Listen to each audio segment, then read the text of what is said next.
Hi, my name is Luce, and here we go with a mini episode. This episode is going to be a little bit heavy. I'm dedicating this episode to two people. Firstly, I would like to dedicate this episode to Kurterry Singleton.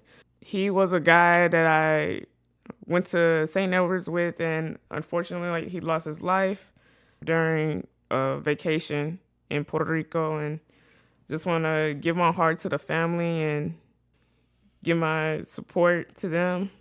He was a good guy, man. He was born and raised in the rough parts of Chicago. Although he came from humble beginnings, he broke so many barriers. He attended Holy Trinity High School, which allowed him to get a full ride at St. Edward's University. He made the best of his experience there, giving tours on campus, welcoming new students to the university, advocating for the Black community, and volunteering with campus ministry. During their service break experiences, he did one in Denver and an international one in Peru. There's just a few things that this kid did. Side note, he has a piece on George Floyd and police brutality that I think everybody should actually read. I'll definitely link it in the episode. Terry would have loved to have known that the officer who killed George Floyd was sentenced to 22 years in jail. It's not what I feel like he should have been charged way more, sentenced to life, but it's a step in the right direction as far as police brutality goes. While he was at St. Ed's, he graduated with a bachelor's and he got his master's in accounting. And he was working as an auditor at KPMG, which is one of the top financial services. And he had big dreams. He had plans on giving back to his community and wanted to travel more. And he was so lively, so encouraging, and always, you never saw him without a smile. He was always smiling and spoke to everybody and just brought so much light. Again, just want to give my prayers and heart to the Singleton family. If you want to contribute to them, I'll link the GoFundMe link that they have, and hopefully I can get the information on his funeral services. I think they just got it finalized.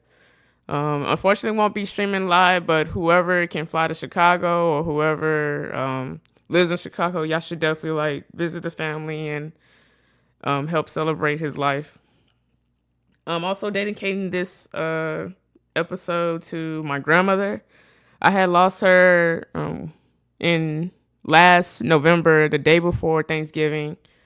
She was very sick. She had dementia, and usually with dementia, there's 7 stages of dementia, and that to go through all 7 stages, it takes years to do. But that disease had took my grandmother within months of her having it. So it was anticipated, but I still couldn't believe that she was gone. She was so great. She was also a lively person, always laughing, always smiling, always dancing. She was always on the phone. That's how she reached out to each and every one of the people that she loved and cared about. She always would call me to see how I'm doing, make sure I get to Austin safe, make sure I get to Houston safe. She will always be my last stop. And I'll hang out with her for 2 to 3 hours, just chatting it up. And if there's a basketball game on, I'll watch the basketball game with her, have memories of just watching TV with her. And you will always leave her house full. She always had food. She was always willing to cook. She was just such a beautiful lady.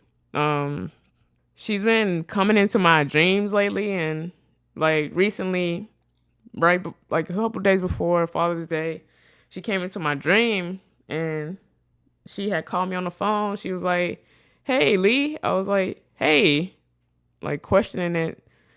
And she was like, "Oh, were you sleeping?" I was like, "I feel like I'm still asleep if I'm talking to you." And she had such an infectious laugh, and she had laughed then. And she's like, "Hey, I just wanted to tell you to call your dad." I was like, "Is he okay?" She was like, just call him." And I was like, "Okay." And I woke up the next day and had called him halfway through the day, because my dad, he gets up early, but he's really active in the afternoon. But we had our normal conversation. Our relationship has been getting better, so I'm happy for that. But we had our usual conversation, and towards the end, he was like, "I'm glad like you talked to me." I think it had been like maybe like a couple weeks since I had talked to him last. So he was like, "I'm glad like you called me." I was like, "Actually, I called you because like I know it may sound weird, but Granny Anna had told me to call you," and he was like, "Oh, her name was Edna Jean." He's like, "Oh, that EJ. She had been coming into my dreams too." He was telling like how he had a dream of that he had to take her to the hospital, but he was like, "Oh, like she's not here anymore. Like I don't know, like that didn't happen. It still feels like a dream to him." But yeah, she would come like that, and her favorite color was blue. So I've been seeing like a lot of blue flowers lately, and random butterflies. She was a beautiful soul. So I want to annotate this song by Snow Allegra. It's called Time, and start off by giving a background to the story and the timeline. The song is a ballad about her dad and who passed away in '09. She and this guy named Laven Callie wrote it and produced it together. Laven Callie, just so y'all can get like an idea of like what he specialized in, he also written stuff for Mahalia, Amanda Steinberg, Yuna, Diggy Simmons, just like to name a few. This song came out as her second single from her album Feels in early April of 2017. However, you can hear the snippet of a song used as a sample on Drake's song Do Not Disturb, which was released on March 18, 2017.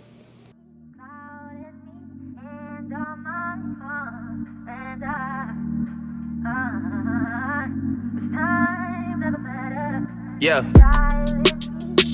Styling, no. Listen, but got pictures with me smiling, no. All the things you need, you still want problems, though. All the things I know, I still been silent, though. Yeah. Used to be at Silver City, Indigo. Used to be in lunchroom playing domino. Well-known producer Boy Wonder had encouraged Snow to write and send a song to Drake, and according to Snow, she loves to produce songs that help the artists make it their own. She told Billboard, quote, "I wanted to do something fun with it, so it's not exactly like my own version because mine is a ballad," end quote. Instead of sending the ballad version, she sent Boy Wonder a sped up version. Boy Wonder had sent it to Drake, and Drake loved it and decided to put it in the song. Melody. As mentioned before, the song is a ballad. Ballads are usually slow-moving, sentimental, and romantic sounding. Not necessarily with minimal instruments, but it's usually to showcase the artist's voice and the lyrics.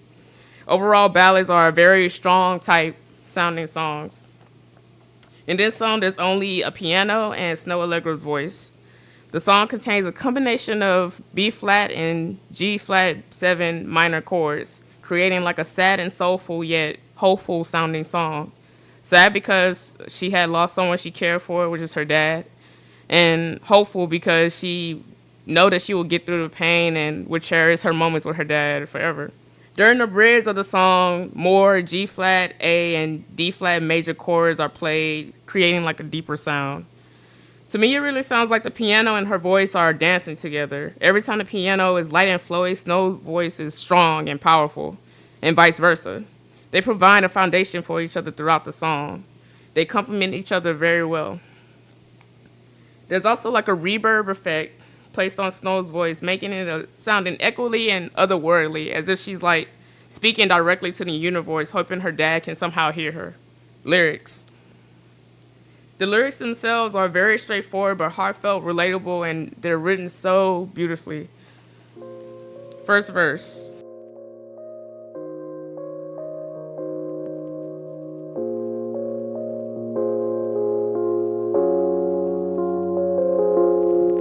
Memories fade and I try to hold on when I don't know where I belong no more. The sound of your voice was my own,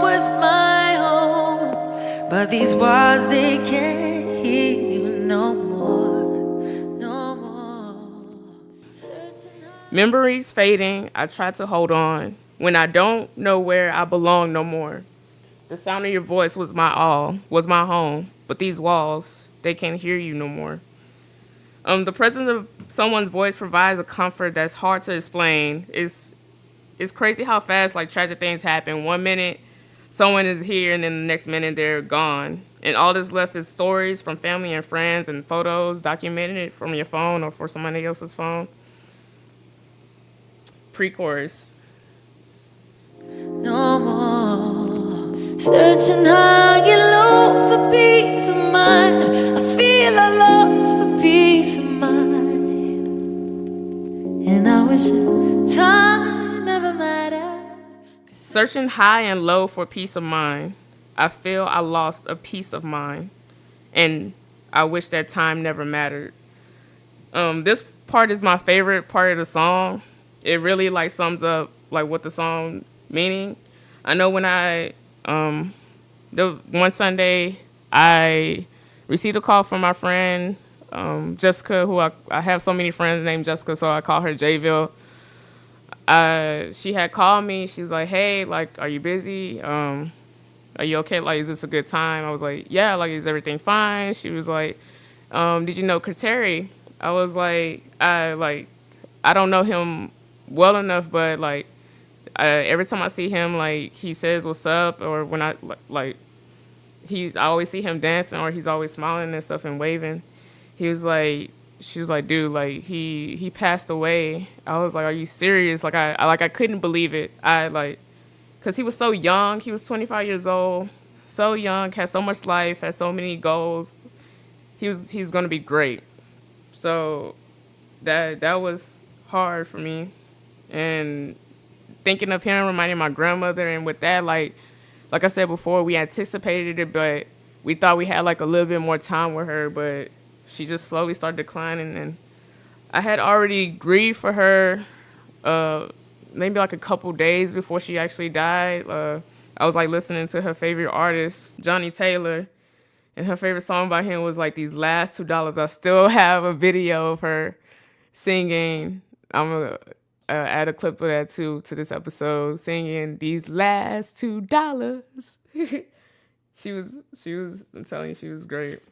And so when she says searching high and low for a peace of mind, she was lost. She like just how like I'm lost for words, or was lost for words when I lost my grandmother, and lost for words for the death of Kurterry. And she felt like she lost a piece of hers. Snow's piece is her dad. The Singleton family lost a piece of themselves, who is Kurterry, and my family and we lost a piece of ours, which was my grandmother. And she said, "I wish that time had mattered," which means like the essence of everything. Time is the essence of everything that we do, whether it's like going to work or picking up our kids from school or meeting a deadline for a project. Snow had wished that time never mattered, if that meant she could spend more time with her dad. Chorus.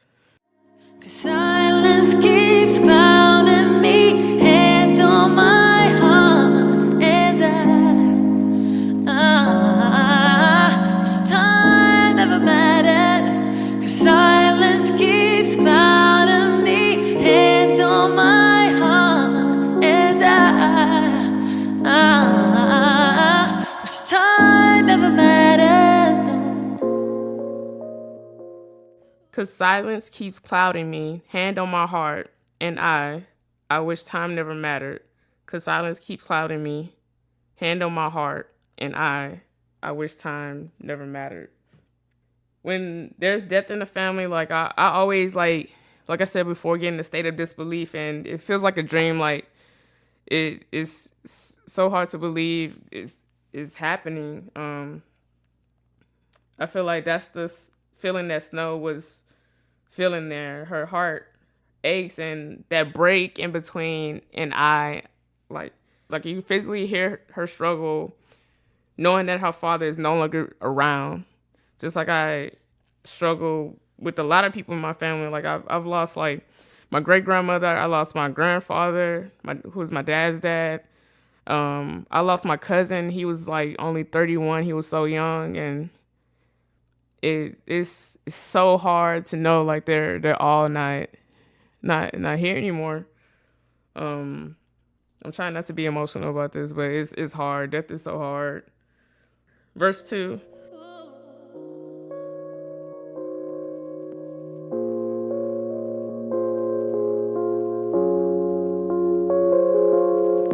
Now that the spring comes, I try to stay strong, but every part of me aches all alone, all alone. The gold fields of sunflowers all in their bloom. Now I close my eyes to feel you, oh you, searching high and low. Now that the spring comes, I try to stay strong, but every part of me aches all alone, all alone.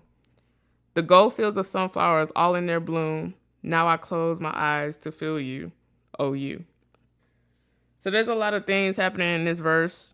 One thing I want to point out is if you're in a certain part of town or a certain part of the world that has snow, like all the snow melts and it changes to water, and that water soaks into the ground, and it like everything grows, allow for a lot of growth to happen, for plants and flowers. That's I feel like she's comparing that growth from to herself being like a flower, and to show that time has passed and she's able to get back onto her groove, get back on her feet, but saying that she's still aching all alone shows like that pain, knowing that she lost her father is still there, but she's not allowing it to affect her as much that it did when she first during that first part of losing her dad. And she refers to the sunflowers all in their bloom. She sees that as a sign to her dad, like telling her like everything is gonna be okay. She closes her eyes just to feel him, to take that in, that moment, and feel the comfort that she felt when her dad was around. After verse 2, the pre-chorus happens again. Then there's the chorus, and then it goes to the bridge. If I only knew, I'd never take for granted the times I took for granted. Oh, if I only knew, I'd cherish it forever, 'cause you're what always mattered to me. Silence keeps. If I only knew, I never take for granted the times I took for granted. If I only knew, I cherish it forever, 'cause you're what always mattered to me. In that she's basically saying in that moment, she took those moments for granted, but she doesn't really take them for granted because she's still able to remember those memories, and she would be able to learn from those memories and be able to share those moments with other people for as long as she lives. In conclusion, like, this is such a beautiful song, and it's one of the first songs that I thought of. It's on my like sad girl playlist, but it's such a beautiful song, beautifully written song, beautifully sounding song, and I feel like it was perfect dedication. I just want to say, like, both Kurterry and my grandmother, they were both lively people. I'm sure they would have wanted their loved ones to not mourn, but to celebrate them and create more memories and live their life to the fullest, as just the same way they had lived their lives to the fullest. If we can just have like a moment of silence for Kurterry.